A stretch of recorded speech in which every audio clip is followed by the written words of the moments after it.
ए बुढ़िया सुन, जी मैम साहब। 2 समोसे, एक फ्रूटी और ये लाल वाला चिप्स देते हैं। अच्छा मैम साहब, देती हूँ। कितने धीरे धीरे हाथ चलाते हैं लोग। लीजिए मैम साहब। ए बुढ़िया पहले ये बता तेरी जाति क्या है? जाति? मैम साहब आप हमारी जाति क्यों पूछ रहे हो?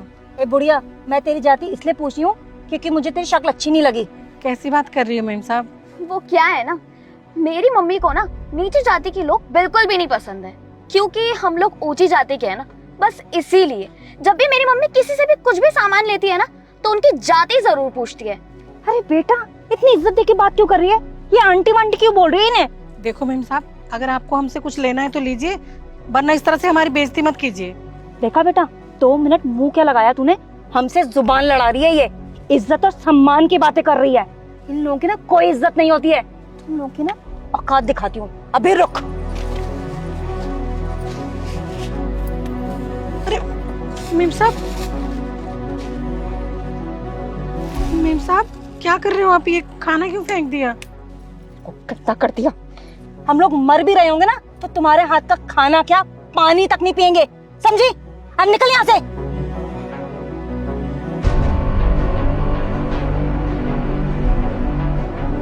क्या करूं? गाड़ी को क्या हो गया? कैसे सही होगी? मम्मी यार क्या है, हद हो गई। आपसे कुछ नहीं होगा। एक ही बॉटल थी हमारे पास, वो भी आपने वेस्ट कर दी। इतनी प्यास लगी मुझको, मेरी जान जा रही है।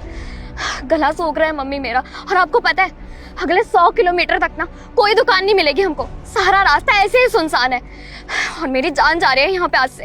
एक तो एक गाड़ी भी खराब हो गई है हमारी, अब पता नहीं क्या होगा। तू परेशान मत हो, मैं कुछ करती हूँ ना। 1 मिनट फोन करती हूँ। हाँ 2 मिनट में पानी आ जाएगा, रुक। ये नेटवर्क को क्या हो गया? रहने दो मम्मी, आपसे ना कुछ भी नहीं होगा। देखो मम्मी प्लीज पानी का अरेंजमेंट कर लो, वरना मैं ना डीजल पीकर मर जाऊंगी, मैं बता रही हूँ आपको। कैसे बातें कर रही है? यहाँ आराम से खड़ी हो, मैं ढूंढती हूँ ना पानी। कुछ नहीं होगा मम्मी आपसे। एक बोतल थी हमारे पास पानी की और आपने वो भी वेस्ट कर दी। अब हम दोनों ना यहीं पर रहेंगे ऐसे ही, किसी को कुछ पता नहीं चलेगा और हमारी प्यास के मारे जान निकल जाएगी। नहीं बेटा ऐसे मत बोल, मैं पानी लेकर आऊंगी, रुक जा तू। बेटा तू ठीक तो है ना? कुछ ठीक नहीं है मम्मी, 2 घंटे हो गए और आपको पानी तक नहीं मिला। बेटा वो कोई आ ही नहीं रहा है, सारा रास्ता सुनसान पड़ा है। मैं कितने दूर तक हो आई। तो ध्यान रख अपना, मैं कोशिश कर रही हूँ। यहाँ नेटवर्क भी नहीं आ रहा। हाँ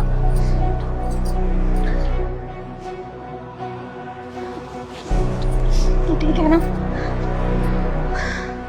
मम्मी हमें 3-4 घंटे से ऊपर हो चुका है, आपको पानी नहीं मिला क्या?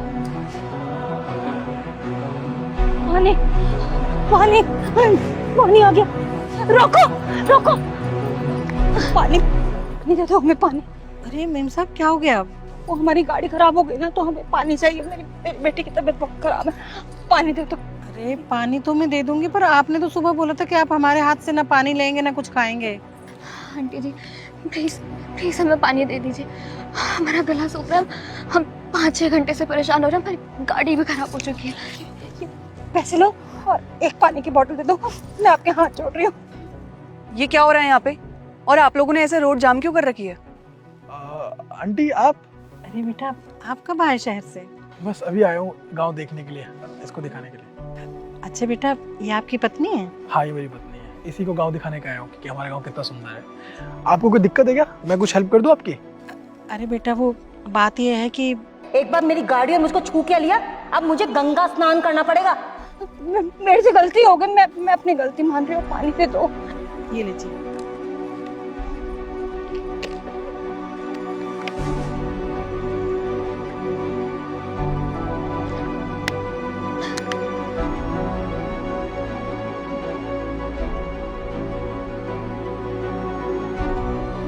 आपको जो चाहिए था आपको मिल गया। मैं इसी गांव से वहीं बड़ा हुआ हूँ, पढ़ाई की है। पता है मुझे क्या सिखाया गया हमेशा? कि लोगों की रिस्पेक्ट करनी चाहिए, क्योंकि अगर हम लोगों की रिस्पेक्ट करते हैं तभी आगे बढ़ पाते हैं। लेकिन जितनी बातें मुझे आपके बारे में पता चली है उससे तो मुझे ये पता चला है कि आप में ये चीज़ है ही नहीं, आप घमंडी है। ऐसे आपको घमंड करने का क्या फ़ायदा हुआ? कुछ हुआ? कुछ बेनिफिट मिला? नहीं ना, उल्टा आपको 6-7 घंटे मजबूरी में यहाँ रहना पड़ा। क्यों? सिर्फ और सिर्फ आपके ईगो की वजह से। आपको क्या लगता है आप ऊंची जाति के हैं और ये लोग नीचे जाति के? क्यों? कहाँ लिखा है ये सब? किसने बनाया ये सब? बता सकते हैं? हम जैसे कुछ लोगों ने बनाया था बहुत सालों पहले, लेकिन अब ये सब नहीं है। हम सब एक साथ रहेंगे, एक बराबर रहेंगे, तभी आगे बढ़ पाएंगे, हमारा देश आगे बढ़ पाएगा। लेकिन आप जैसे कुछ लोग ये चीज़ समझना ही नहीं चाहते। उनको लगता है कि आप लोग बहुत ऊंचे तबके के हैं, हम लोग बहुत नीचे तबके के हैं। आपको क्या लगता है मेरा कपड़ा देख के कि मैं ऊंची जाति का हूँ या किस जाति का हूँ? बता सकते हैं मेरी जाति? नहीं बता सकते ना, क्योंकि आप जैसे लोगों को पता है कैसे पता चलता है जाति ऊंची है कि नीची? कपड़ों से। अगर किसी ने अच्छे कपड़े पहने, महंगे कपड़े पहने तो अच्छी जाति का है। किसी ने कपड़े अच्छे नहीं पहने, उसके पास अच्छा फोन नहीं है, पैसे नहीं है, तो गरीब है, नीची जाति का है। यही है ना आप जैसे लोगों की माइंडसेट? यही है ना? बस इसी चीज को आपको ठीक करना होगा। और जो आज आपने सबक सीखा है ना, इसी चीज के लिए सीखा है। जब मर्जी जिसके साथ आप लोग मिसबिहेव कर लेते हैं, बदतमीजी कर लेते हैं, उनको नीचा दिखा देते हैं, बस ये साबित करने के लिए आप महान लोग हैं। लेकिन आप लोग महान नहीं हैं। आप लोग असल में सबसे नीची जाति के हैं। एक्चुअली जाति बिरादरी होती ही नहीं है, लेकिन आपकी सोच से मैं बता सकता हूँ कि आप बहुत नीची है, क्योंकि आपकी सोच खराब है। तो इसलिए प्लीज़ कभी भी किसी को भी उसके जाति, कास्ट, कलर, कपड़ों के हिसाब से जज मत कीजिए। अगर कोई मोटा है तो उसको मजाक मत उड़ाइए, अगर कोई पतला है तो उसका मजाक मत उड़ाइए। हमेशा सबको इक्वल रखिए। अगर हम इक्वल रहेंगे तभी मिल के रहेंगे, आगे बढ़ पाएंगे। मेरी बात आपके समझ में आई? बेटा मुझे अपनी गलती का एहसास हो गया। आज के बाद मैं कभी भी ऐसा नहीं करूँगी। आप भी प्लीज़ मुझे माफ़ कर दीजिए। मैंने सच में आपकी बहुत बेइज्जती की और आपने हम दोनों की जान बचा ली। उम्मीद करता हूँ दोबारा आप कभी किसी के साथ ऐसा बिहेव नहीं करेंगे। और पानी की वैल्यू समझिए, लोगों की वैल्यू समझिए, इंसानियत के नाते। आंटी आज आपने जो किया बहुत अच्छा किया। आपने एक प्यासे को पानी पिलाया। बहुत से ऐसे लोग नहीं करते हैं, लेकिन आपने किया है, तो मुझे बहुत खुशी होती है कि मैं इस गांव से हूँ और जो कुछ भी हूँ आप जैसे लोगों की वजह से, जो कुछ भी सीखा हूँ आप जैसे लोगों की वजह से सीखा हूँ। देखा कितना बड़ा दिल है इनका। ये चाहते तो आपको यहीं छोड़ देते, लेकिन ये आपको आगे तक छोड़ेंगे। क्यों? क्योंकि इनमें इंसानियत है, मदद करेंगे आपकी। आप भी किसी ना किसी की मदद कीजिए। हम चलते हैं और मिलते हैं गाँव में आपसे। आ जाओ।